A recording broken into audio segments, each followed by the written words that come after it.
Hello, it's Matthew here from the Nations of Sanity project, a project that's based on the assertion that crime and law can and should be defined by the concept of individual self-ownership and established as the terms of a peace agreement.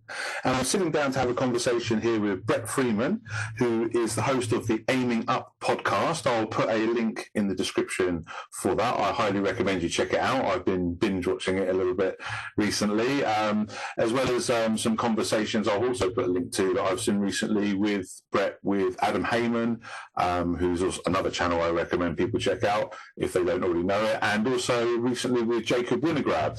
So I just want to hand it over to Brent now and just say thank you for taking the time to have this conversation. I really appreciate it. Yeah, stoked to be here, man. Like I said, this is one of my favorite topics, and so very happy to be here. Thank you so much for inviting me. I think we're going to have a great chat. Yeah, me too.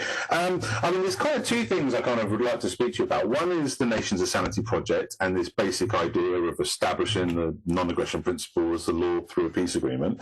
And the other idea, or the other project, is something a little bit more kind of fledgling, which is something I've preemptively called Together Strong, although Adam Haman recommends I rename it Herding Cats, because that's essentially what I'm trying to do by trying to unify libertarians. As I say, the Nations of Sanity project is about this specific idea of making the NAP the law. And the idea behind the Together Strong / Herding Cats project is just more general idea of trying to get libertarians together to kind of, we all want liberty. I know we squabble over all different things, but I actually think that if we had a bit more of a kind of unified approach, we could learn that we can actually help each other, not just where we agree, where we can kind of support and unify over a cause, but also where we disagree, we can have sincere, good faith debates and really kind of challenge each other. And I don't know about you, but I personally really like it when people give me pushback and scrutiny. And it helps kind of sharpen up your ideas, and you help someone else is lending you their brain power and all of that. So yeah, those are the two projects that I'd like to discuss with you. Perhaps I will kick off with the Nations of Sanity and just perhaps get your first impressions of that basic idea. My first impressions are I need to know a whole lot more. Right. I mean, it sounds great in principle, and I would love to have a world where the non-aggression principle was the law of the land and everyone respected individual liberty and property rights and all those things. Devil's in the details. So maybe I need a more detailed, granular pitch before I could weigh in with anything substantive. Yeah, for sure. Basically, I'll just take you through my kind of logical thinking behind it, because to my perspective, and this is why I really want to invite people, particularly libertarians, to kind of challenge this, is because from my perspective, this is the logical conclusion to the logical path that libertarians have already started walking down. Like, most libertarians kind of understand self-ownership, the concept of individual self-ownership as their kind of foundation, that we get property rights and the non-aggression principle. And, we can follow the logical progression of that. If everyone has right over only themselves, and that is the only coherent way we can really have rights as a concept, is as self-ownership. If you don't have right over yourself, how can you have right over anything else? So if everyone has right over themselves, that kind of provides us a kind of objective foundation for defining what we can and can't do from there. What isn't criminal from an objective sense becomes objectively identifiable from the fact that you own you and I own me. Things like rape, murder, theft. We don't need to vote on that. We don't need to have a ruling dictate tell us that these things need to be not allowed, because we can understand just from the logical progression of that principle that those things are not allowed. So from there, I guess the realization is that the non-aggression principle is the only justifiably enforceable standard of law. It's the only coherent way to define crime. So from there, I feel like, okay, well then as libertarians, we really should be pushing for this to be the law. But then obviously the final part of that which is a part of that devil in the details, is, well, how do we do that? And there's kind of two ways to establish law. And one of the, particularly anarchists, often kind of step back as soon as I say the word law, because there's obviously statist connotations to even the kind of concept of law. But if we look at how there's two ways to establish law, even under our statist paradigm, there's two ways to establish law. One is as the dictates or under the dictates of a ruling authority, and the other is as the terms of peace. Now, international law already exists as the terms of peace between different, sovereign nations. And obviously, we don't recognise the sovereign nations part or most of their statist laws, but the concept that you can establish law as equal parties, as the terms of peace between equal parties, rather than as the dictates of a ruling authority, is a precedent that we already have even in law today. So basically, and cut a long story short, but I'm basically saying that the logical progression that I feel like all libertarians should have taken is to say that, okay, yes, self-ownership is the only coherent foundation for rights. That gives us the non-aggression principle, that gives us property rights, and that gives us crime and law in an objective sense. From there, we need to establish that if we want to have a free society, then that needs to be the formalised, recognised law of the land. And the only way to establish that without contradicting the principle is to do it as the terms for peace, as the terms of a peace agreement. Because obviously, if it was a law under the dictates of a ruling authority, that ruling authority would be contradicting the very law. I mean, essentially, this law would outlaw ruling authorities and it would abolish statism along with all NAP violating coercion. So that's my kind of pitch for it, is to basically say we need to abolish statism, we need to abolish NAP violating coercion, and we need to do it in a formalised way, to do it in a way that's coherent and consistent with the principle that doesn't contradict itself. Does that make sense? Okay, first question is, who is we? Well, whoever I can get to join me in this quest, I guess. I mean, obviously... My question is, like, who's we? Who's the signatory? What's being signed? Who does it bind, right? Like, what are the terms and conditions? Like, I have questions around that. Well, I mean, I kind of liken it to the abolition of slavery in many ways, and it's kind of say that, like, we abolished slavery. What happened was it was abolished in a formalised way, and obviously this was done in different places in different ways. Initially, it was laws that were the dictates of ruling authorities, like the British Empire made it illegal under the British Empire. But and this is an important point to your point, even though that was a kind of law within the British Empire, that was enforced on everybody, within the territories that the British Empire kind of patrolled. They were out on the high seas and they were arresting slavers from other countries and that were practicing what they were now saying that they've now formally agreed was a crime. Now, obviously, as I say, that there's two problems with how we abolished slavery before, but I think we can take the model of what was done there as it was, like, formally abolished, and just address the two things that were wrong with how it was done.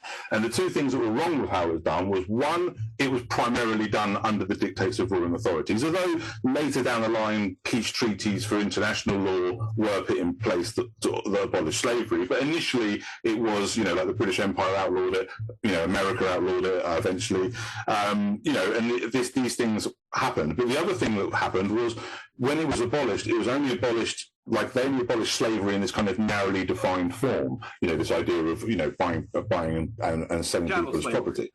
Yeah, exactly. Whereas what I sometimes refer to as free range slavery has continued. What we would call statism is just a kind of another form of slavery. So I guess what I'm saying is if we abolish slavery, but we do it properly in the sense that this time we abolish all forms of slavery, widening it out to statism and all NAP violating coercion, take it back to the root of self-ownership. And if we do it, as I say, under the terms of peace, so similar to international law, but instead of being a peace treaty between nations, it's a peace treaty between individual people. It's basically saying these are the terms of peace between people. Now, we can enforce this against people that haven't agreed to it verbally, because and this is the beauty of the non-aggression principle, in my opinion, that enforcing it doesn't contradict it, because enforcing the non-aggression principle is just protecting rights. by definition. And if you're violating it, then you're not enforcing it. You know what I mean? So, so there is that kind of justification. It's a little bit like if me and you enter into a contract that, I'm going to deliver milk to you once a week or whatever that is. Some third party isn't subject to the terms of that contract, and we can't force him to because that would be a violation of his rights.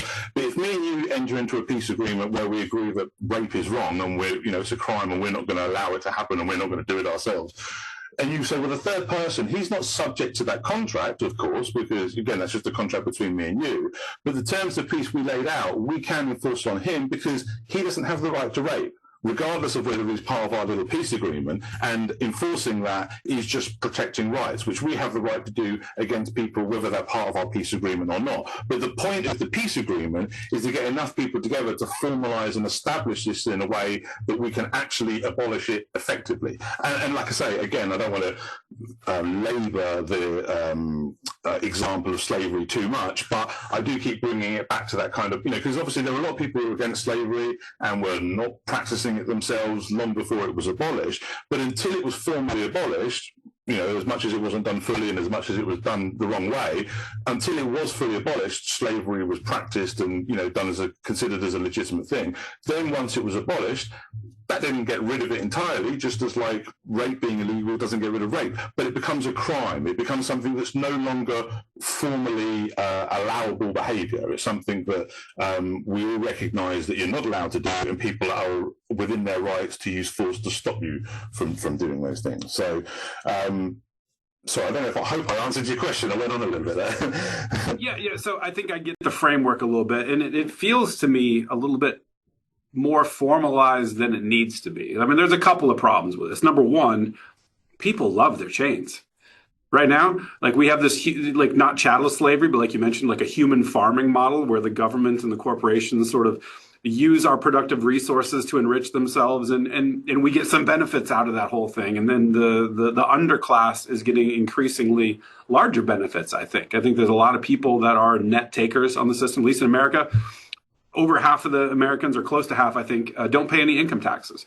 It's like they're net takers, and the majority at the top, the 1% and higher, like they're paying all the taxes, but also they're getting all the subsidies. They're getting all of the monetary policy flowing their direction. Like everyone's on the take, and so to say to the current establishment that like, hey guys, lay down your ring of power, throw it into the fires of Mordor and everything's going to be great. Like convincing people to do that, I think is difficult. So there's that problem aside, like how you get that critical mass, because liberty doesn't seem to be very popular. People kind of like their chains, and that's something that I don't revel in. That's just a brute fact that I'm just forced to deal with. I'm an empiricist, right? I've seen the way the world works. I've talked to people, and people just generally don't like freedom. It's not very popular because it comes with a heavy dose of responsibility. So setting that aside, with respect to the way you'd approach it, like a peace agreement, like I don't think it needs to be that complicated. I don't think you need to get a critical mass of people to sign up to this or whatever. I think you're right in your analysis of how the NAP works. And I think that you could enforce this much simpler just by making this a market service, right? Because really what you're talking about is protection of person and property and dispute resolution. That's really it, right? If somebody aggresses against you, you have to have some sort of way to adjudicate, whether a crime has occurred and then what to do about it, some sort of restorative justice system, right? And that can be done through the free market. You could have multiple competing providers, and the beauty of the free market is that competition and them wanting to sort of get the money from you, the greedy capitalist in them. They're trying to provide the best quality of service at the lowest cost so they get the biggest market share and the biggest payout for themselves. But they can only do that in a free market by delighting their customers, right? And so if they're providing the best protection of you and your family and your property and the best dispute resolution services, you have a stellar reputation in the market for adjudicating disputes and making sure crime is handled, like making sure that restorative justice is applied and all these sorts of things. You don't have to have an agreement with all these people, right? You only have to have an agreement with your provider. The provider is beholden upon you to take care of you and your family, your property, and do all those sorts of things. And so I think that it potentially overcomplicates things when you like demand that everybody signs on to the same type of agreement, particularly as you know in the libertarian circles. It's herding cats. They're going to view it differently. They're like, I'm not going to sign you fucking agreement because I don't like paragraph 2 of this clause here. This period's in the wrong spot, or get just general autistic screeching, like that's just the way it's going to go. And so I like the model of like, just, you got to get rid of the government as a baseline, and then let the free market do what it does. There's a demand for these services. It's so dumb when people are like, oh, you just don't want any laws. You just don't want any policing. You don't want any fires. You don't want any roads. It's like, that's dumb. That's not what we're saying. We just want the market to provide them, supply and demand signals, and the pricing data that,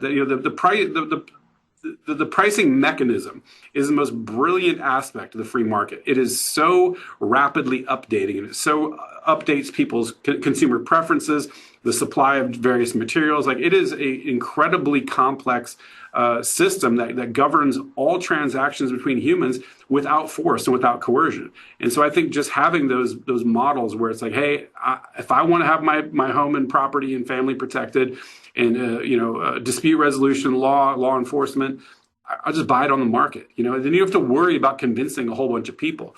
I think the problem we always have, regardless of which way we go, is that the government exists, and they're not going to lay down their arms willingly. They're all making out like bandits, and they have all of the armaments, and they can kill us if they want to. And that's kind of like what I think is an intractable problem, because people don't want to get a critical mass of individuals together to do the thing that you need to do to sort of shift that paradigm. So you're kind of left in the state of like, this is mental masturbation? What are we doing here? Yeah, no, there's a lot of good points, and this is exactly why I really enjoy this kind of scrutiny for this idea, because it helps me kind of flesh it out myself and kind of sharpen up my messaging on it. You make a great point about a lot of people like their chains, and also make a good point about how liberty isn't always a winning message. But I think those two issues are kind of linked a little bit, because I think sometimes the liberty element gets lost in our messaging. I think sometimes, like, the socialism versus capitalism, the left versus right, all of that kind of stuff, I feel like it really distracts. Like, I almost never use the word capitalism, just because I feel like it's a broken word.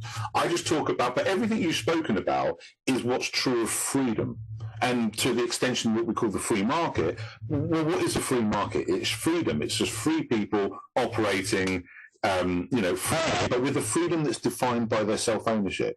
And like, you made the point, in fact, the end of what you said, I feel like presented the reason why I've got this, what you could argue is the complicated solution to the simple problem. Because you're quite right, as you were saying at the beginning, about the fact that, people just need to, we don't need to micromanage it. We just need to allow the market to do its work with regards to, people operating within that. But as you said towards the end there and pointed out, we've got a big government that's in our way. And what I really, the point of this idea is it's more about the vehicle of getting them out of the way. Just like abolishing slavery got the slavers out of the way, we didn't have to micromanage the cotton industry. We just abolished slavery and let freedom do the rest with regards to how the cotton industry rearranges how it picks cotton. Do you know what I mean? And it's kind of like that. So when you say about, well, how do we get rid of this government? That's kind of what this Nation to Sanity Project idea is really about, because you're quite right. Once we do that, once we get rid of them, then, and we have a free society. But the problem is what I want to be clear about is how we get rid of them. And I don't just want to remove them so that they can be replaced for like, or some kind of equivalent that's, so often we hear about revolutions, and to my mind, it's not revolutions, it's just replacing one ruler with another. And for me, a real revolution, a real libertarian revolution, is when you replace ruling systems as a whole with freedom. You abolish statism as a whole, and you replace it with a kind of, like I say, this peace agreement. And not everybody has to sign up for it. And one of the things that I really think is kind of essential about it, and keeping it as kind of these universal terms of peace, is just keeping it really simple. Like, I often point as a good example of sort of like a written document that would kind of, if someone wanted kind of the details of like implications to this principle, then a very good document that's already been produced by Stephan Kinsella, which I think he's called Universal Principles of Liberty, I think it's called, where he's kind of written out, similar to what I'm talking about. He doesn't present it as a law, so it's not exactly what I'm talking about, but he's basically presented the implications for the non-aggression principle and presented it as an agreement. And you can go on like your little Google thing and for your Google account and sign up and say, yes, I agree to this, Like I say, he's just presented it as an agreement. But it's a sort of thing that I feel like is a great kind of reference for what I'm talking about. Because if people want to sort of understand the implications, because establishing this as the NAPO terms of peace, people need to understand what that means. Words like aggression can mean a million different things. But if we focus it on the simple concept of individual self-ownership, that tells us what aggression means. Because it sort of just comes back to you owning you and me owning me. And that tells me that I don't get to take your stuff, and like we can deduce property rights from first use principles and all the rest of it. There's a kind of objective framework that comes from that foundation of individual self-ownership. I often liken it a little bit to mathematics. It's not a perfect example because mathematics is also demonstrable, but it's also logically deducible. Once you know the rules of mathematics, you can work out even complicated sums. And I feel like we can do the same with regards to crime and law by just having that one simple moral truth of individual self-ownership and having that be the basis as our terms of peace. And then we can work out what is and isn't a crime. Even the more, obviously simple rape, murder, theft is all very simple, but even the more complicated stuff, we can still work it out. We can still work out that, for example, IP is nonsense and IP laws are nonsense. We can work that out from that principle. It takes a little bit more work. It's not as obvious as rape and murder and theft and things like that, but it's still as objectively identifiable. Just like 16 times 217 is not as easy as 2 plus 2, but it's still as objectively identifiable, and we can just show our work and prove that. And if we use these kind of terms of peace, this universal law, as how we're getting rid of government, like the vehicle with which we're getting rid of government, so that it's not that we're just getting rid of this particular government, but we're actually getting rid of the entire system of ruling governments, of statism, of the idea that anyone has authority. I mean, that's what it's about. It's about setting authority. It's saying where authority truly lies. And from there, exactly what you said about how the free market does the rest applies. But we need to get government out of the way first. And I feel like the only way we can really do that is through this peace agreement, is to abolish them in a way that we would have the right to do. Just as we would have the right to prevent a rapist, we have the right to prevent these criminal rulers who claim ownership over us. And just like, if we wanted to all unite together because we had a big raping epidemic and we wanted to unite against that, a formalised agreement between all the non-rapers would be a good way to establish those terms of peace where we understand, and yes, we can enforce it on people that aren't part of that agreement, but it's about setting that kind of formalised terms of peace between people where we understand that, everyone is free until they step over this particular line. And that's a line that's defined by this principle, not by the dictates of any ruling authority. Rape isn't a crime because I said so, or because enough of us voted on it, but because it's objectively identifiable as a crime based on this principle. So again, I hope I answered your question because I went on a little bit there. But that's my kind of, that's the reason. And I say it is overcomplicated in the sense that me and you don't need that, and we can enter into our own little contracts and all the rest of it. But we do have this issue of government. And it's just like we could set up a nice little cotton industry where nobody's enslaving anybody, but there's this problem of slavery before that. And until we abolish that and get the slavery out of the way, kidnapping our voluntary workers and, and all the rest of it, and it's kind of the same kind of ethos. Does that make sense? It totally does. And I'm with you. Like I'm okay, where do I sign up? How do we go? But I think the problem comes down to the twofold problem I mentioned earlier. Is like government's not going to lay down their arms willingly. Even if people showed up and a critical mass of people said, nope, we want to abolish government, it could be 60, 70% of people. They would say, tough shit.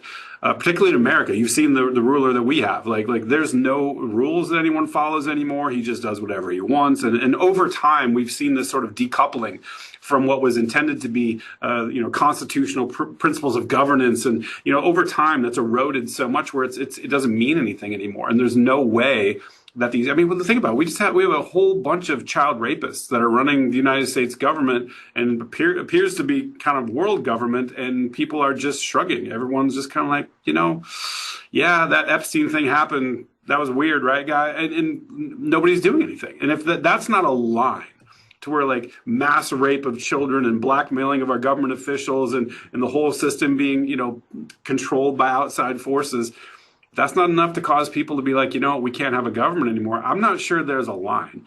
And even if there was a line, even if people are like, yeah, we actually have to do something about this, governments are just not going to lay down their arms. They're going to do whatever they need to do. And oftentimes, they're very sophisticated at how they manipulate people, because people, like I said, are afraid of freedom. They envision anarchy and it's Mad Max. They've already polluted everyone's minds with how it would be if government wasn't there to take care of you. And if that doesn't work, if it's not convincing, then they'll just do a false flag attack, or they'll do whatever to make people afraid. They're very adept. And I also think there's probably a lot of secrets that they've got in their back pocket in just in a contingency situation. If it starts to move that direction, they'll just roll something out. It could be a bioweapon. It could be like, who knows what they're going to do. They're not going to lay down their arms willingly. And I think the problem that we have is everyone got complacent, everyone got soft, everyone got weak, and did not refresh the tree of liberty with the blood of tyrants, like Jefferson said. And we kind of boxed ourselves into a corner. Now we have a giant surveillance state that's global. They can track every single thing that every single one of us does at any period of time. We all carry these things around that track our movements, that probably listen into all of our conversations. Like we're in a pretty tough corner. And so like the problem I see with this, like I said, philosophically aligned, I'm like, hell yeah, where do I sign up? Functionally, and this is where I've always struggled, is like, well, how do you do that? How do you affect this? And I've kind of given up, not meaning like, obviously I still have the podcast, I still advocate for the ideas of liberty, I want to convince people, but I've become convinced the older I've gotten that the answer is freeing yourself. I think the agorists have it right, where it's like, free yourself as much as humanly possible. Instead of screaming into the void and trying to change the entire world, change yourself, free yourself as much as possible, get off grid, become self-sufficient, exert as much liberty as you can for yourself and your family, and then set a good example and try to convince people. And maybe you can, maybe you can't, but at the very least, you've exfiltrated yourself from the fiat currency system. You're not funding the wars. You're becoming as self-sufficient as possible. You're trading with like-minded people, and you're expanding your influence and scope. And maybe multi-generationally it'll change or whatever. But it just feels to me like it's a lost cause. And I hate saying that, because like I'm like the most optimistic guy ever. But like I said, I'm an empiricist. Like I sit here and I look at the world and I talk to people. And even amongst libertarians, like you said, like 90% of people that identify as libertarians are anything but. They're status as hell. They're just picking issues at which they want the state to murder you for. And so I look at that whole picture and I'm like, it's a shitty picture. I don't want to have to accept it as reality, but at the same time, like it just is. Yeah, I mean, look, I hear you. And one of the reasons why I did want to talk to you was, I think it was in your conversation with Jacob, I was very much resonating with a lot of your, let's say, pessimistic kind of sentiments, because I feel the same, and I get frustrated, and I feel like the criminals who rule us are always one step ahead. Their divide and rule tactics are certainly more effective than the attempt to herd cats that we might try to do, particularly when it comes to unifying libertarians.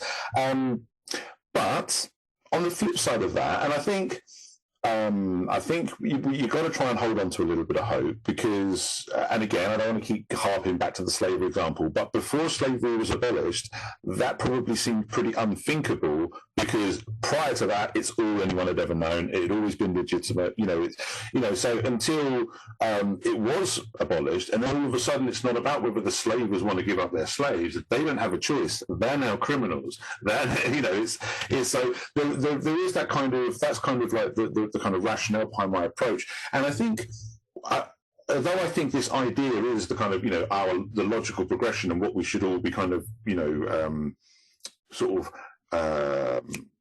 what's the word, like advocating for in a kind of unified way, rather than just saying we agree with the non-aggression principle. It's like, well, we agree with the non-aggression principle is telling us the only justifiable use of force, and defining our rights and defining crime and law, and we should establish this, because if we want a free society is only a free society if this is the only law that's being forced on people.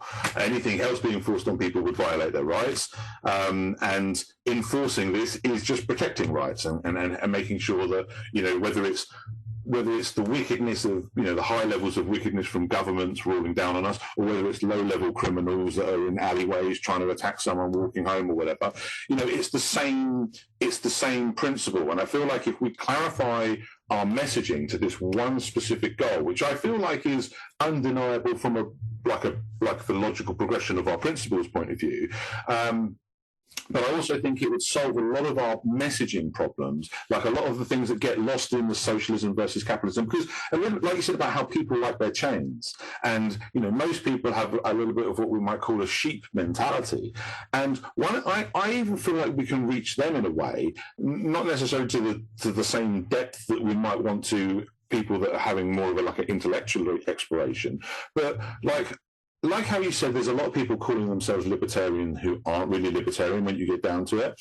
But also, I would argue that there's a lot of people who don't call themselves libertarian, who've never even heard of the term, but are when you get down to it. Like when you actually break down into their ethics and that.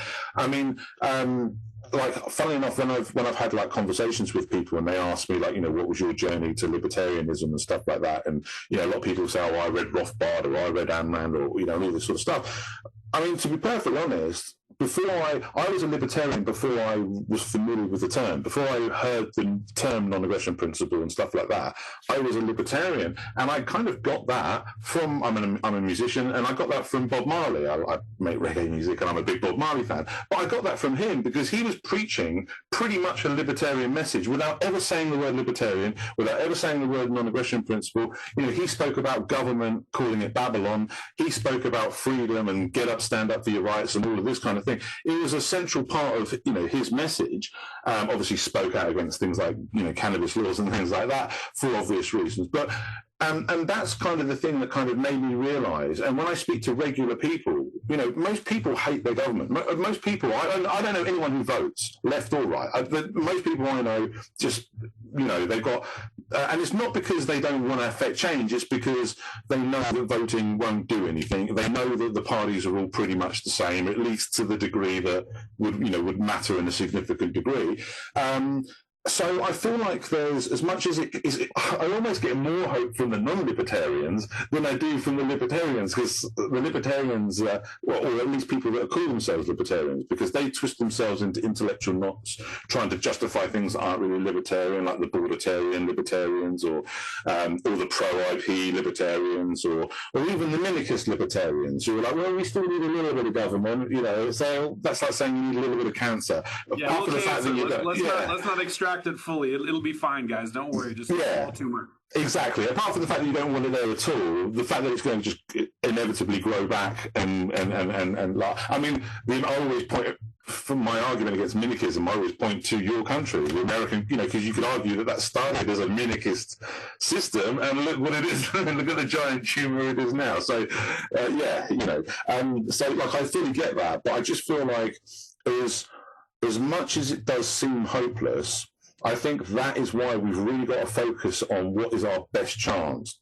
And our best chance is the idea that I would argue is what should be our logical, our conclusion to the logical path that libertarians have taken, but kind of stop just short of this specific idea of saying, well, let's abolish statism, let's abolish, like people who might have been against slavery. And your point about the agorists, again, I've got nothing against them.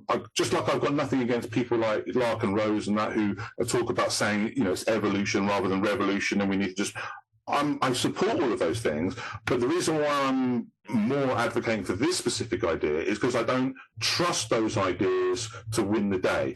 I don't trust evolution because we haven't evolved to that point now. And government, as you say, they're always one step ahead. They're always doing a little divide and rule things to kind of muddy and distort things so that any real movement towards liberty gets, knocked off course. So that's one of the reasons why I don't trust the evolution of it. As you say, these rulers aren't going to voluntarily give up their power. They need to have it taken from them and formally recognised as the criminals they are. And like with the agorism thing, I would liken that a little bit, and I don't mean disrespect to agorists, because like I say, I support what they're trying to do, but the reason why I'm not personally an agorist or feel like this is our solution is because it's like, and again, using the slavery example, that's for me, like, rather than abolishing slavery, that's just running away to your own little corner where you're not going to practice slavery. And while that's all well and good, the slavers will catch up with you. Government spreads, they'll just come in and stop you doing what you're doing, you know what I mean? And if we don't get rid of them, running away from them, they'll catch up with us. Eventually they'll want to expand and claim your property and, you know, and all the rest of it. I know there's little examples of like the Amish and that get away with that to a certain degree, but even they don't have it fully. And they're always in danger of, you know, there's always this ruling big criminal government that could just step on them at any time in any way that it wants to. So I feel like we really need to get them out of the way. So that's why agorism isn't my kind of chosen path. But I also feel like, well, why not do both? Like, I'm not saying don't. You know, it's a little bit like some people say the path to freedom is just not smacking our kids and just raising them, peaceful parenting. Great, do that. The way to it is to just open up people to walk away from government and live their lives in a non-statist way as best they can. And that's the sort of thing that someone like Larkin Rose is doing great work with. Great, I support that. But let's also try to actually overthrow the government. Try to actually abolish statism, like we abolished slavery, but do it properly in the ways that we didn't do it properly before. You know, and maybe that way will get us there quicker. Maybe this way will get us quicker. My money is on the revolution over evolution, just because perhaps I haven't got the patience for it, but also because I don't trust it to get there without us actually having a significant. I don't think slavery would have just evolved its way out. I think it needed to be formally abolished. You needed to have that thing where, okay, now this is a crime, and now anyone that wants to practice this is basically facing the wrath of everybody else who doesn't want it practiced and is going to use force to stop it being practiced, and so on. So I suppose one of the things about this is I really want to break through all the ways this message gets distorted and just focus on this thing, because even the sheep, it's a little bit like distinguishing between rulers and leaders. We want to criminalize rulers, we want to abolish rulers, but that doesn't mean we get rid of leaders. Like, I think people feel like, I think we need to emphasize that we're not throwing the baby out with the bathwater here. We don't have to tear up the roads, just like we didn't have to burn all the cotton. Do you know what I mean? We just say, from now on, this carries on in a non-coercive way. From now on, people that are trying to violate your self-ownership are criminals. Just like with slavery, we didn't stop producing cotton. We just said, from now on, this is done voluntarily, you know, through peaceful agreements. And that's the kind of approach I feel like we need to take with it. For one thing, I feel like it would laser focus our messaging better, but also I think cut through. I think it's our best chance. Like I say, it's not a guarantee. We're up against it. We're trying to overthrow a system that's existed for as long as human history goes back, recorded history goes back. So, you know what I mean? But then again, slavery was that before it was abolished. And I just feel like we can take a lot of inspiration from that, whilst also learning from the points that weren't done right, i.e., you know, don't do it through a ruling authority because that just contradicts it, and actually abolish it fully and properly to the point that it's all forms of slavery, not just this narrowly defined type of slavery. But yeah, really sorry, I went on loads and loads there, but that was great stuff. It's a tough one. Number one, let me acknowledge, yes, we can walk and chew gum at the same time. I think you can be an agorist as well as, like I said, be in the public eye, advocate for change, talk about your principles, like try to, bring people to your point of view and encourage people to explore the ideas of liberty. Like, that's a great way to be. And you can do both.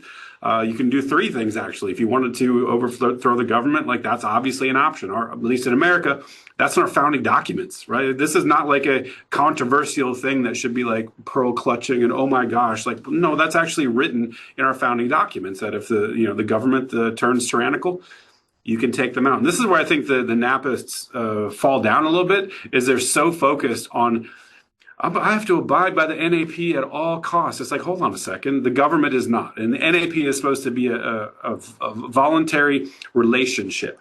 This is an ethical relationship, an agreement that we all have as far as how we all behave. And the government is not behaving that way. And I think the libertarians oftentimes are allergic to violence, I think.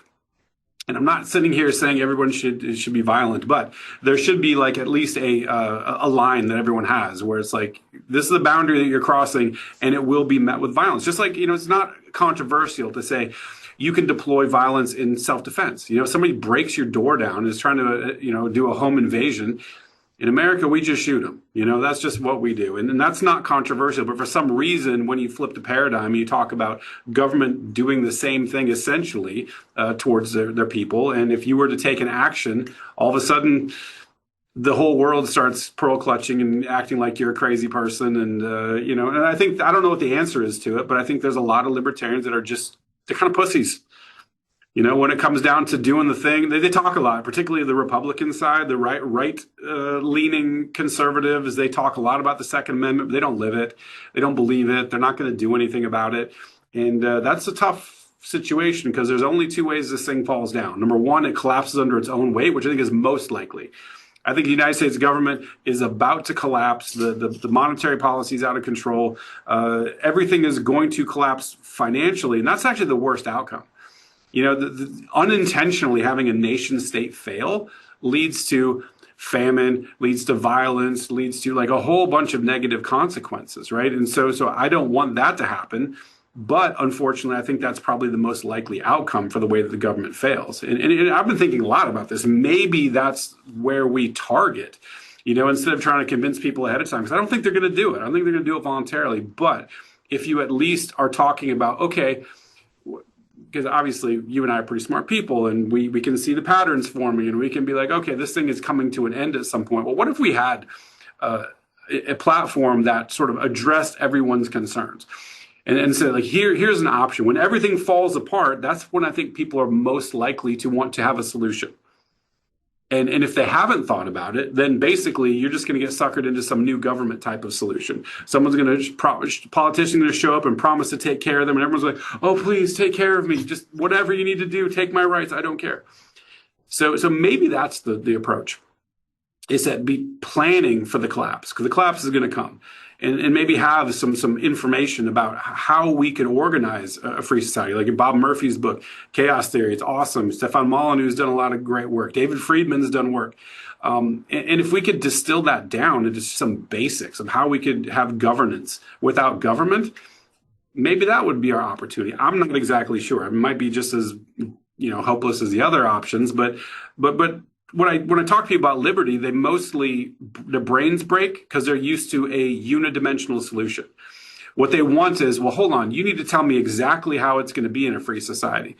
And anyone with any brains is going to say, well, like, you can't predict the collective brilliance of the free market. You don't know what's going to emerge from that competition and these constant micro adjustments on how we sort of evolve. You don't have to have this monolithic legislative top-down action. This is a bottom-up market-based action that constantly adjusts, constantly improves. People don't like that argument. People want security of like, wait a minute, before I make this decision, I want to know exactly how it's going to. You tell me you solve all the world's problems, or I'm not. Have you been part of those conversations? Everybody wants everything completely lined out, and we obviously can't get there. But I think if we started with the topmost thing, you stack ranked, right? The most of like policing, laws and courts, right? Like if you hit the top ones, roads, for some reason roads are a technological marvel that can only be provided by government. So if you could at least get the biggest concerns with a robust solution that could at least explain how it would work, and made that your marketing campaign or your PR pitch or whatever, and have that available in the back pocket, and you're pushing that before the collapse, maybe you could be the first person to market. Like when everything falls apart, like, hey guys, remember we've been telling you this for 20 years? It's here now. Let's hop on board. Let's change. Like the more I think about it, the more I think that's probably the most workable approach. But I don't know what the difference in likelihood is between your idea and my idea, but it's probably pretty minimal across the board. Well, I mean, to be honest, it doesn't even have to be a different idea. You could argue that exact same idea could either be used, as I'm proposing it, as a kind of way of changing our current society over into a free society, or you could take this exact same idea and use it as the foundation to start anew when the current system collapses. And I mean, it's quite funny hearing you say this, because recently a guy, and I forget his name off the top of my head, but I'm going to put a link to his article. Someone wrote an article about the Nations to Sanity project. It was basically a critique of it, and he pretty much said the same thing you just said. He basically said, I mean, even though it was a critique of Nations of Sanity, it was very complimentary. It said, like, you know, the peace agreement's great. The idea of it in terms of peace doesn't contradict the principle. You know, all well and good. But he basically said what you said, in the sense that I don't think we're going to get from our current society, we're just going to be able to change it into a free society. More likely, it's going to collapse the current system, and this could be the perfect foundation to kind of start anew. And I'm going to have a conversation with him in about 2 weeks' time, so I'm hoping to go into more detail about this. And I recommend you check out the article, because he's kind of saying a lot of the similar things, and I'll put it in the link description for people listening. But my point to that is that may well be true, but what really should I or we or anyone who kind of wants to join the Nations of Sanity project and get behind this idea, how would we change our approach? Because if we're doing what I'm saying, let's try to use this to abolish statism so we can just transition our statist coercive society into a free society, just like abolishing slavery forced the cotton industry to turn into a non-coercive version. Or if we're going to push this idea forward so that when the current society collapses, this is kind of in people's conscious minds as the foundation to start anew, and we can expose how all the things that went wrong there can be put right by this one change in how we're starting new. But my kind of point is, well, either way, this is the idea that we need to push forward. And it almost doesn't matter whether we can use this to abolish statism and just transfer the society without any big collapse into a free society, or whether we use this as the foundation to start anew when there is a big collapse. Either way, what we need to do with this idea, with regards to kind of really focusing on pushing it forward and clarifying it and laser focusing it down to just this very specific idea, I feel like it's the same either way. We need to do the same thing. We need to promote this idea and make it. I mean, I think it would be great if we could actually, you know, without having a big collapse, and to be honest, it's obviously a little bit of a selling point. Before this whole thing crumbles under the current status paradigm, let's cure the cancer before the patient dies, kind of thing. Do you know what I mean? And it's like, if we can get rid of the malignancy, then just like the cotton industry just carried on in a non-coercive way, our collectives and our public infrastructure can carry on, and that's less scary to people than anarchism and revolution and a collapse. And, you know, as much as this might be the right way to start again if things collapse, and like I said, I don't disagree with what he said or what you've just said. I think you're exactly right, but I don't think that changes the fact that we should still be trying to convert our current society with this idea. And if we fail and the society just collapses, at least we've done the legwork for what you're talking about, as using it the foundation to kind of start anew. You know, either way, I feel like this is what we need to be trying to do. We need to be trying to establish this kind of, because everything about like a free market,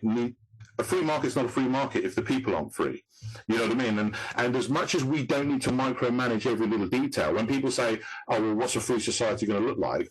I can tell you nothing about what a free society is going to look like other than this one thing, that the non-aggression principle will be the only enforceable law, and it will be the terms of peace. That's the only thing I can tell you about free society, because if that's not true, it's not a free society.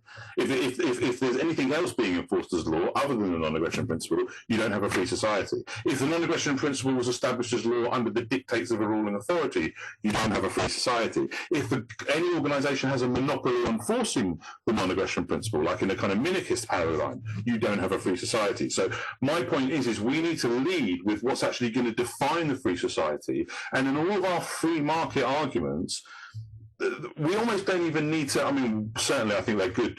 I think it's good to have that, and the work of people like Bob Murphy and David Freeman, as you mentioned, is great for kind of expanding on that. But the simple fact of the matter is you just need to put the freedom in there, and the rest does itself. I mean, I've even spoken to like left-wing kind of socialist, progressive type people who've embraced this idea because they've realised. I point out to them that even the collective, even the public programs that they want, the collectives they want, they can have that in a free society, but it would be like a voluntary system. But the difference is that like the coercive system that we have now just guarantees corruption in all their little collectives. The reason why most of their taxes don't go to the programs that they want them to go to and aren't funding the things they want to, and are in fact funding things they vehemently oppose, is because of the coercion. And I'm saying if we establish this principle as law, we don't have to tear up the roads, we don't have to destroy anything, we just have it all carry on under a voluntary system. So if this happened, we say we had our revolution today, tomorrow you wake up and now all the roads still exist, all the infrastructure is still there, but now you have the choice whether you contribute to it or not. And that choice might be motivated by the fact that as a citizen, you probably have a rightful shared ownership of that because you were forced to pay for it, just like if you were going to free some slaves on like imagine there was a slave ship and you were freeing slaves because slavery's been abolished, and you find some slave ship out on the sea, you would obviously, arrest the slavers and you would free the slaves, and you say to them, okay, none of you have to do anything now, but you've got this slave ship that it's yours now. You can sail it as free men, or you can get in a lifeboat and go off, or you can find land and go your separate way. But you can cash out, or you can continue. And that appeals, I feel like that message could at least, and it certainly does when I speak to people, person to person, day to day, is that appeals to the left-wing mindset and the right-wing mindset, because the left wing can have their collectives and the right wing can have their freedom from those collectives. Do you know what I mean? And the left wing can have collectives that aren't going to be so corrupted, because if they ever become corrupted, you have the choice. The principles of free market meritocracy, imagine that applied to our public infrastructure. Do you know what I mean? Like, you don't have to tear anything down. Like I say, we don't have to, I don't have to tell you how it's all going to work, how it's going to change. Like, we have a National Health Service here in England, the NHS. If we had a free society tomorrow, the NHS could disappear. It could grow even bigger and stronger because it's no longer mired by the corruption that the coercive elements of it guarantee. It will no longer be full of bureaucracy. It would be more efficient. And if it wasn't, it would eventually shrink and die. Either way, that's what should happen, because that's the consequences of free individuals acting under the authority that they have over themselves as self-owning individuals. It's really just basically what I'm saying is we need to get this one thing right. And although it's much easier said than done, it's not an easy solution, but it's a simple solution because it lays a point on that one simple thing. And we don't ever have to mention the word capitalism, but what we're advocating for is what you and I know is true capitalism in the truest sense, as in its freedom. That's what a free market is. It's free people acting freely. And if those free people want to get together and have a commune, that's just as valid as an entrepreneur who wants to start up a business and any other variant and flavour. And we're just kind of clarifying. So it's not about the right being right and or the left being right or anything like that. Because I'm like you. I personally despise the right and the left wing pretty much equally. They're both, and the thing is they both hate each other for their statism. You know what I mean? If you listen to a right-winger complain about the left-winger, he's complaining about his anti-freedom statism. And if you speak to a left-winger and complain about the right-winger, he's complaining mostly about his anti-freedom statism. And I feel like if we really focused, I know like some people say the problem with libertarianism is we're too puritanical. I don't think we're puritanical enough. I think we need to really clarify what our message is about, get rid of the fluff and hopefully try and get rid of all the fake libertarians who are kind of sullying the word, and really focus on what we're talking about. And I think then we could reach out to people on the left and the right who are actually open. And I think it's more people than you think. A lot of people don't think in these terms, but in their heart, I mean, certainly we are person to person. Other than outright criminals, most people interact that way person to person. A lot of people have a disconnect with government, but that's mainly because most people haven't thought about it. You know what I mean? And when you actually have the conversation with them, some of them will raise objections of, well, how will this happen? The old, how will we pick the cotton argument, like how will we build the roads and all the rest of it? But like I say, we've got precedents that we can point to. Like, well, cotton carried on after slavery was abolished, and it was better after, it was better for it. And the roads will still be built after statism abolished, and they'll be better for it. And they'll only be where people actually want them, and they'll be better maintained. And you know what I mean? All these things, and law, and that's the real thing I really want to break within libertarians, is this aversion to the idea of law. And like what you said about the NAP isn't pacifism. The NAP is about protecting rights, and that involves force, that involves violence, if you like. But you know, the non-aggression principle isn't a pacifist principle. It's a don't violate people's rights. But a rapist doesn't have a right to rape. So a law against that and enforcing that law with force against people, regardless of whether they've agreed to our agreement, isn't a violation of their rights. So I feel like we really need to kind of focus in this thing. There's no contradiction. It's pure with our principles. But I also think from a practical point of view, it's our best chance. You know, our chances are slim, but I feel like it's our best chance because it's the least kind of corruptible idea. As long as we keep it down to that, as long as we don't add anything to it. Let's have a collective of this, or let's do that. No. Let's just define law and crime by you owning you and I owning me. Let's just get the authority right. We don't have to do anything else because everything else will take care of itself. There's a lot more far cleverer people than me and you in the world who can innovate and develop. You know, like we say, we don't even have to do that micromanaging. We just need to get the government out of the way. And I feel like the only way we can really do that effectively is to abolish them in the way that we abolish slavery, but with those two differences I mentioned. We do it as the terms of peace because we don't want to contradict it by having any ruling authority dictating rules. And we do it so it's encompassing all forms of slavery, statism, and any kind of NAP violating coercion. Sorry, I went on loads there, but does that make sense? It completely makes sense, man. And I understand where you're coming from. I understand the aims. One of the things that I don't know if you appreciate is like how dumb the average person is. Right? Like these people, it's a George Carlin quote. Think about how dumb the average person is and realize that half of them are dumber than that. Like that's a real thing. And and I'm not trying to be elitist. It's like you and I happen to be handicapped by a couple of things. We're towards that right side of the IQ bell curve and we have principles. Most people don't have any principles first and foremost. There's none, unless it's like a religious principle that they've inherited somehow or something like that. But most people are not philosophers. Most people are not thinking deeply about ethics and how we should treat each other in society. Like they're quasi-automatons, NPCs running programs, and they're not super conscious of this stuff. You know, they're not going to think about it the way that we are. So that's clearly a handicap. And another thing is that the people aren't great these days. I think the quality of human being has declined rapidly. And I'm an atheist, but I think there's a clear correlation with the decline in religiosity worldwide, with sort of the decline in the state of your common man. You know, like we don't have great people anymore. You know, you look around and it's like everyone is weak and neurotic, and there's all these, you know, this is not the best and brightest that humanity can put forward, you know? And so I don't know how to address this because like the quality of human being is so low. Particularly knowing that a collapse is pending, like that's terrifying. Because there's nothing worse than seeing what a society of weak men wreaks on the broader world. Like it's terrifying. Like when people get scared, people get back into a corner, people lose resources. We saw it in COVID. You know, supply chains broke down within 2 weeks. People are fighting over, you know, packs of toilet paper in the aisles of the grocery store. The shelves were bare. You know, human beings have this latent switch in our DNA. You know, it's called epigenetics, in case anyone is aware of the science. Like these programs, they're in our DNA because humans had to evolve over a wide variety of environments.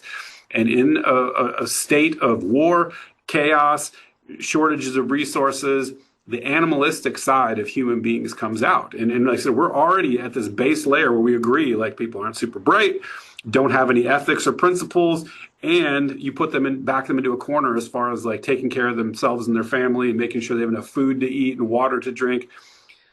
it's a toxic recipe, man. And so I do agree with the Stefan Molyneux of the world about peaceful parenting. And like one of the best ways you can change things generationally is by making better people. How do you make better people? Well, raise them with reason and evidence, and don't hit them and don't yell at them. And, set a good example of how to, have a relationship. Don't put them in government schools, like there's, I think there's a multivariate equation, and I think that's a part of it too. But when I'm looking at this, it's very difficult for me to be super hopeful because I talk to the type of people that exist in the world, and I'm not trying to be elitist. I'm not like I'm the best person in the world. I'm not. But to get to where people are going to just accept this, be like, yeah, I'm on board with this. I understand the principles. I get the philosophy. And I get it's not super, super complicated, but man, I've been fighting this battle for decades, man. I've talked to people over a very long arc, and I keep running into this brick wall. It's like people don't have principles, they're not very bright, and they're becoming worse and worse people over time. I don't know how you fix that problem. Yeah, I think to a certain degree you don't need to, at least not in all cases. I mean, and again, I'm going to bring up the slavery example, but it's like if you ask most people today, including the NPCs and the sheep-like people, whether slavery is right or wrong, you're going to get a pretty resounding, oh, it's wrong, it's right that it's abolished, it's right that it's a crime, and all the rest of it. If you'd have asked those same types of people when slavery was a practiced thing, they would have defended slavery because they're just going along with the thing, like you say. So in a way, I get what you're saying, but it's kind of a double-edged sword in the good and bad way, because those sort of people will go along with a free society just as happily as they will with a stated society, precisely because they're sheep. You know what I mean? I'm generalizing as just a kind of general thing, and I just feel like you could use a slavery example to kind of bear that out. Once slavery is abolished, most people will recognize it's a crime, agree. They don't think that deeply, but they can kind of recognize. They don't have to be rocket scientists to recognize slavery is wrong, but those same people wouldn't have recognized it prior to the abolition of slavery because it was just how it is. And it's kind of like that with things like taxation and government in general. Most people nowadays, like I say, these NPCs, these sheep, they're not even thinking about it deeply enough to really kind of challenge themselves over it. But my point is many of those people, we don't have to change all of their hearts and minds, because if we were able to achieve this kind of abolition, this societal shift, they would just change with it because they are NPCs, because they're sheep. They would just go with the flock. You know what I mean? It's almost like the good, there's that phrase, evil prevails when good people do nothing. I feel like we need to be better shepherds for those kind of people in that sense. Do you know what I mean? It's like, I think we need to kind of take a bit of responsibility.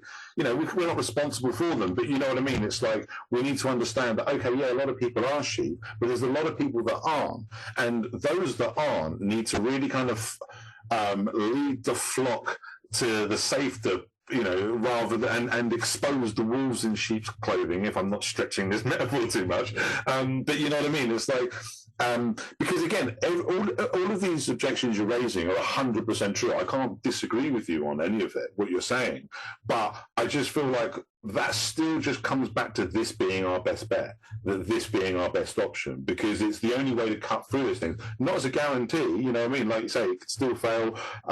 As you've said, and as that guy who wrote the article said, maybe it's a case of we'll get collapse first before we'll get a free society. Maybe I'm still hanging on to the hope that we could peacefully move ourselves over to a free society. Either way, I feel that this is the vehicle for it, whether it's the vehicle to restart us or whether it's the vehicle to move us over. I feel like, this is the way to go. And just to give you a little bit of hope, a little bit of a white pill to balance the black pill kind of thing, because I understand what you're saying, but like you say, these aren't complicated principles, and as dumb as people are, the non-aggression principle, when we bring it back to interpersonal, when we forget about the disconnect that people have with government and we just bring it to like our personal interactions with each other, it is the sort of stuff that we learn at the age of like 4 or 5 years old. Do you know what I mean? We don't need to have a high IQ population. And again, I support like the peaceful parenting that people like Stephan Molyneux promoted. I support that, the evolution towards, like I say, I even support the agorism stuff. All of these things are all positive, movements in the right direction. But I just feel like we're still kind of, walking uphill while the ground is moving downwards kind of thing. And it's like, or, like we're walking uphill while someone's pouring slick oil down on us or something like that. And I feel like, that doesn't mean we should stop trying to climb that hill, but perhaps we need to do something about the arsehole on the top who's chucking oil down on us, or or whatever. It's a little bit like that. Or, I mean, one example, my metaphors aren't always great, but one example I've kind of used is to say, well, imagine you're trying to clean a house, but there's a big pipe that's just literally pouring sewage into your house. Your cleaning is almost fruitless until you sort out that. And that's kind of like my kind of argument with this idea is like everything we're doing, we're trying to fill a bucket with a hole in it. Let's plug the hole kind of thing. And that's the kind of thing. Let's abolish statism. Let's get rid of this coercive thing that's going to chase the agorists to their and invade their little free societies that they might be able to carve out for themselves. They won't be safe from this big government. Maybe this big government will collapse upon itself, but either way, whether it's our vehicle for starting again or whether it's a vehicle for actually making the change before the collapse so that we can actually prevent the collapse, because if we can do this before the collapse, we can prevent the collapse. Because, like I say, once you've got that one change in place, once you've abolished the coercion, the public infrastructure, all the principles of free market meritocracy will be applied to what many of us would call socialism.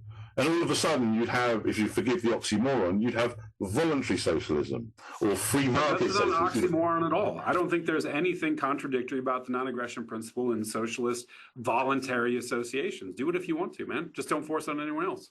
Exactly. But and that's why I feel like this message is really laser focusing on that. Because I do feel like it gets lost. There's too much of this capitalism versus socialism thing where, and even though I understand, particularly, but because the other thing is a little bit like you have libertarians call themselves libertarians, particularly most people on the right, conservatives, they all call themselves capitalists, but what they consider to be capitalism isn't the libertarian version of capitalism. So when we're trying to promote capitalism to a left-winger, I understand why he's like, get the hell out of here with that bullshit, because he's thinking you're presenting the same capitalism that the conservative or the Republican, which is this hypocritical property rights for thee and not property rights for thee, you know what I mean? And it's kind of, so again, like everything you're saying is 100% true, but we're both still fighting this fight.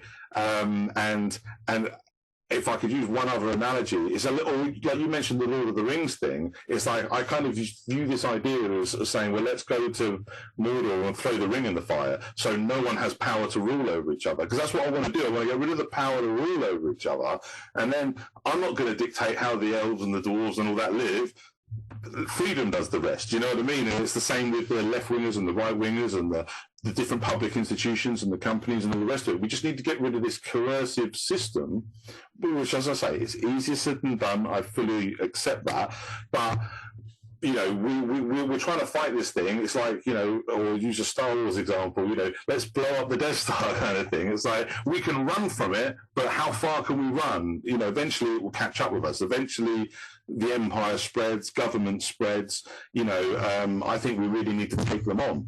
We need to turn around and fight back. And I feel like we need to do that unified, which is where my whole herding cats together strong idea comes from. Even if it's not over this specific idea, I really want to try to get libertarians together to scrutinize this idea along with other ideas and hash through our disagreements and hash through our agreements as well, clarify them, make our messaging stronger. But also this specific idea, and the reason why I would want to include that in such a project is because I feel that if we were doing that, I feel like this specific idea would kind of rise up as a kind of undeniable solution that doesn't have to be the only thing we're trying, but it should at least be in our list of things we're trying. And be an agorist too, but also support the abolition of statism. Be a peaceful parent as well, but also support the abolition of statism. Try to get us evolving as a human race towards a free society, but let's try and have a revolution and actually abolish statism as well. You know what I mean? We, like you say, we can walk and chew gum, and I'm just saying, let's do that, because I really think that chewing gum is going to get us there, if that's a Nations of Sanity example.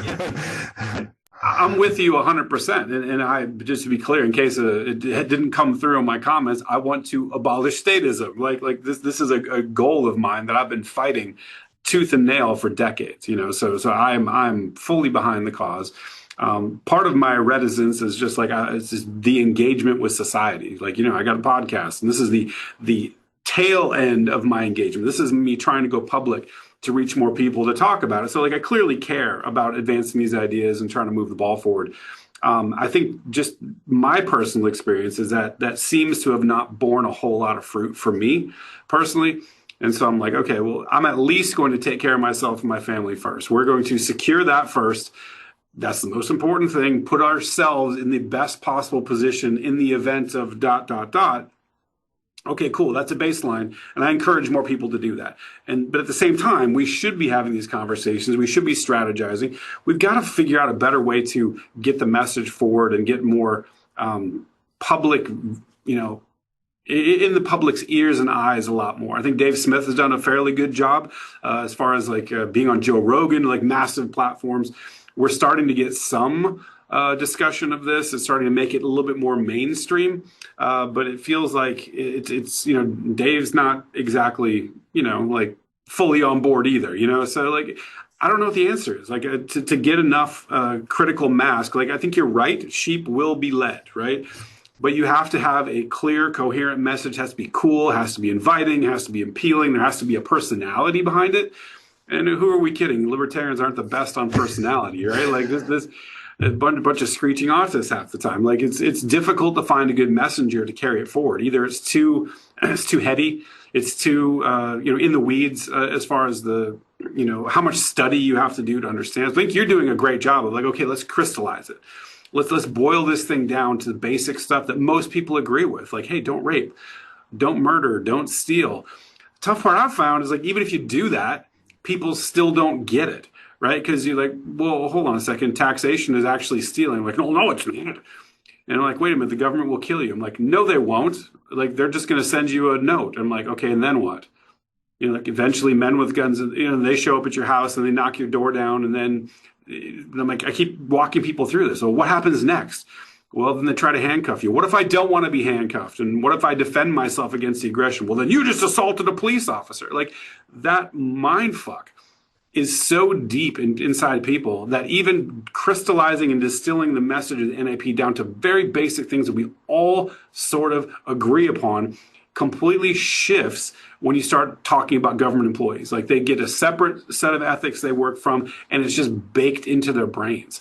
And I get it. Like, everyone went to the same public schools, everyone got infected with that same mind virus, but that mind virus still runs. And to even talk about something as simple and basic as don't, you know, hurt people and don't take their stuff, Matt Kibbe's thing, can't even agree on that. And so, like, for me, like, I don't know how to get over that messaging barrier. I've been fighting it for years.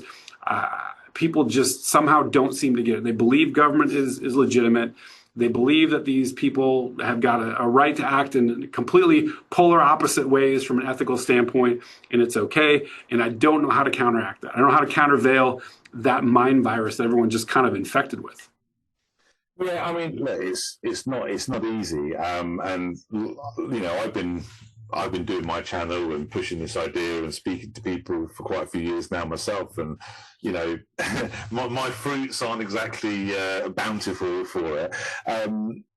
But I mean, it's like, you know, you mentioned people like Dave Smith, who, you know, in some areas has certainly done a lot of great work for libertarianism. He's great on foreign policy.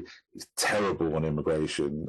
But this comes back to a little bit, because it's like, even someone who is as big as he is, the problem is if it's about personalities, plenty of people won't like him, don't like him, disagree over this and that and other, including libertarian. I mean, like I said, I think he's anti-libertarian on things like immigration, as much as he does a lot of good work on foreign policy. I mean, the kind of beauty of the kind of herding cats idea, to get a strong idea, is to try to get make it not about one individual person, but about this kind of movement of sort of saying, look, we can appreciate the good work Dave does, but we would like to debate him and change his mind on the areas where we think he's wrong. You know what I mean? But encourage that in a good faith way, rather than calling him names or whatever and all the rest of it.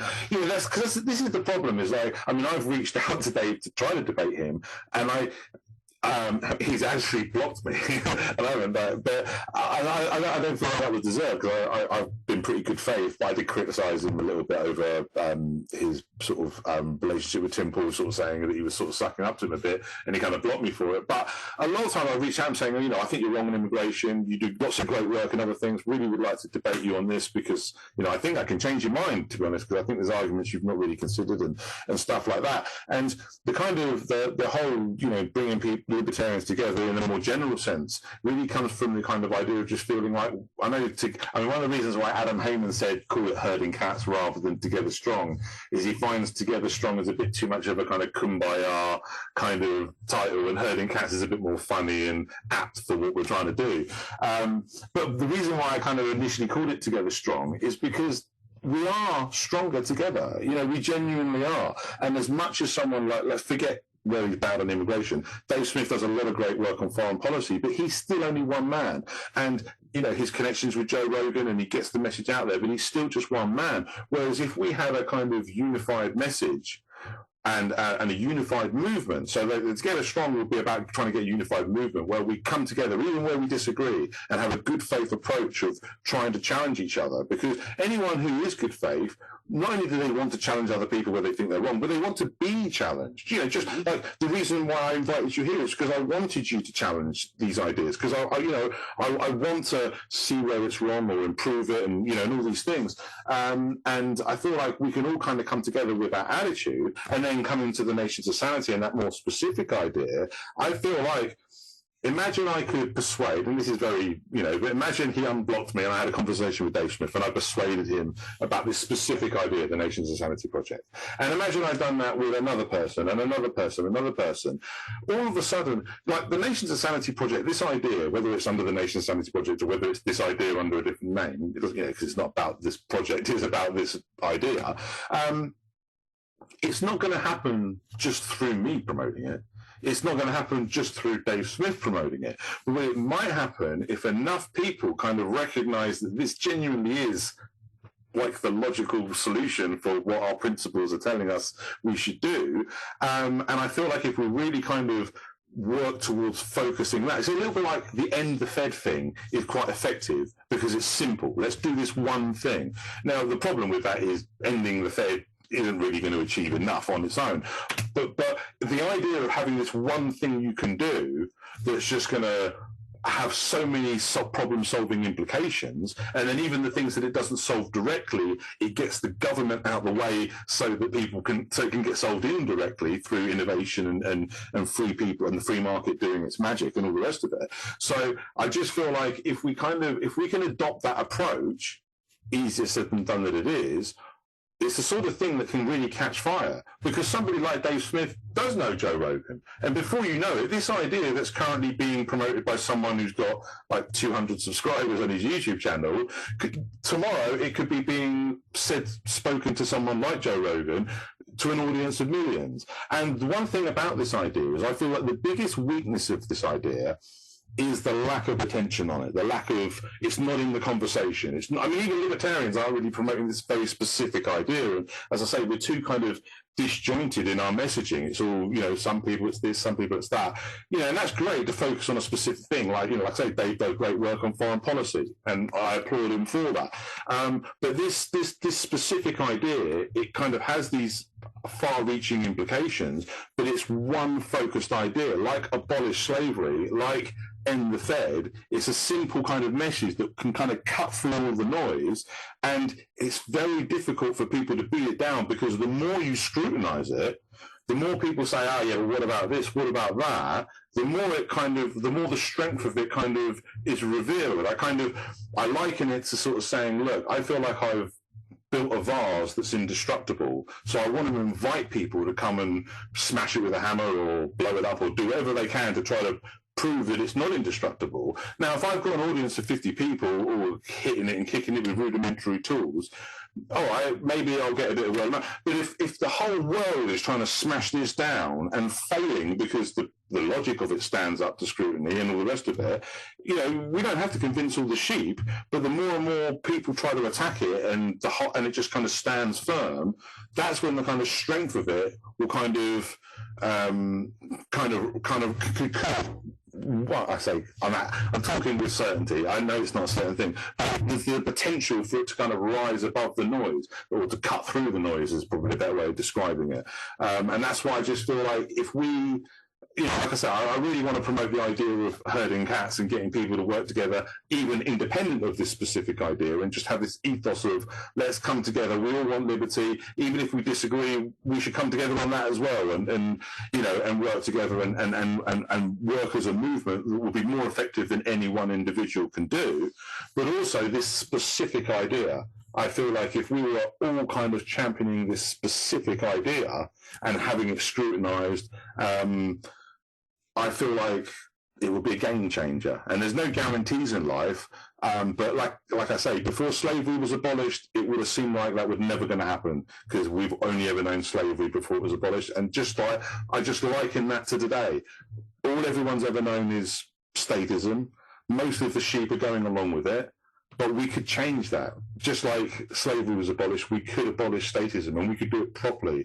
We just need to get our messaging focused on that one specific thing and not let other things kind of pervert it, if that makes sense. It totally does. And I think one of the great opportunities that we have upon us is the abject failure of government. I think we've seen, particularly in America, I'm not saying anything about anywhere else, but at least in America, the failure of Donald Trump. And it's not a failure. It's like the rug pull, the generational rug pull of like where everyone had this so much hope and promise, and like, oh, it's like he's going to do that. And Ron Paul's on his team, and Vivek, and they're going to cut all of these promises. And to watch it evaporate to a point where even the most ardent supporters are like, fuck this, I'm out. I'm not voting next time. That's an opportunity. So this might be a paradigm shift where there's some vacuum needing to be filled, where people disgust in government. This just might be the opportunity. So to white pill the situation, I've thought a lot about this. It's like there needs to be an alternative, because I think there's so many people that have been in that statist mindset, that always vote, that always think that there's a political solution. I think everyone is getting fed up with the bullshit. Everyone is aware that this is completely out of control. Government is not going to do anything that they're going to say. They're going to make things worse for everybody, except for the ultra-rich, wealthy DOD contractors, the CEOs of these major corporations, the banksters, all the usual suspects. They're going to be great, and everybody else, it's just not working for anymore. So I think we might have a generational opportunity here to sort of fill that void and sort of present an alternative that people maybe up until now weren't open to exploring, but it's just gotten so bad that they're like, well, fuck it. What do I have to lose at this point? It can't be worse than this.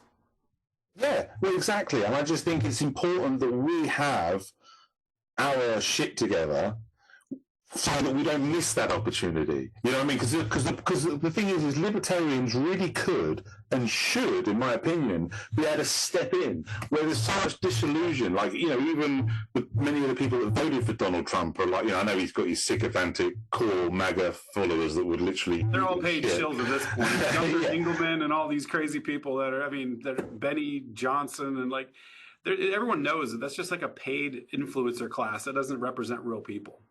Exactly, and that's it. But those people aside, there's a lot of people that are, because that's the thing. It's like you can persuade. It's not hard to persuade a left winger to hate a right wing politician, government, whatever, and vice versa. But when they start hating their own, if you like it, and you see it on the left. I remember there was a lot of disillusionment over when like Bernie Sanders got shafted by Hillary Clinton and all the rest of it. I've got no time for him either, but.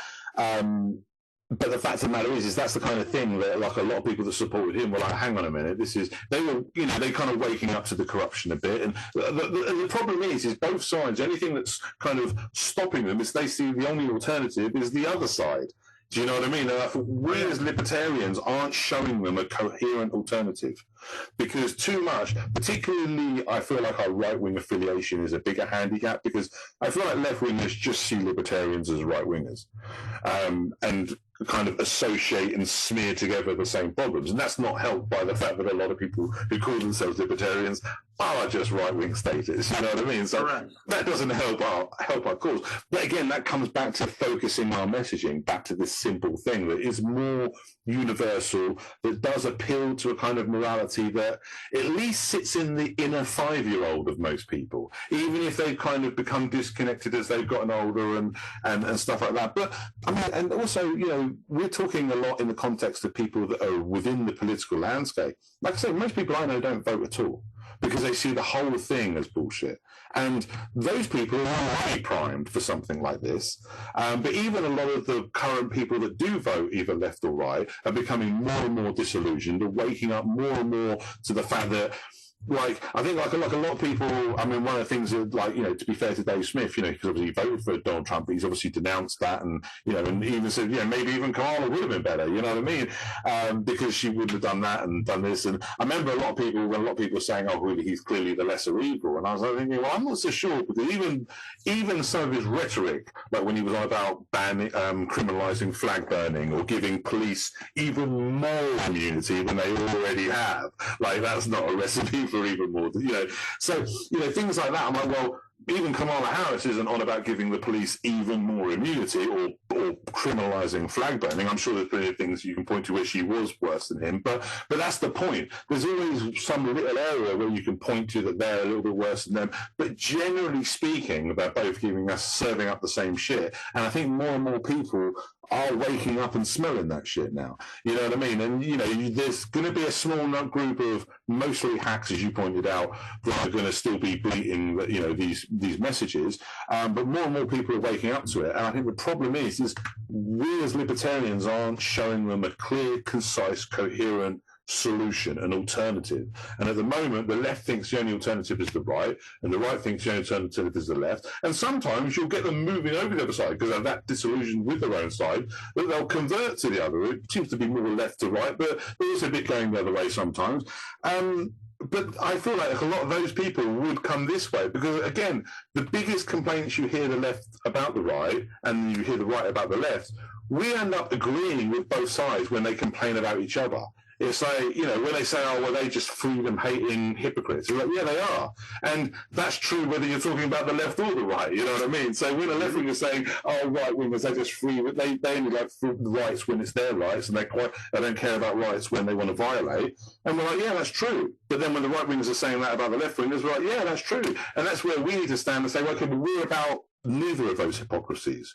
You know what I mean? And we're about saying you can have your freedom, but you've got to give them their freedom. And you can have your socialist system, and if you think it's better than their capitalist model, then it should survive in a voluntary society. You don't need to force people into it because it's better.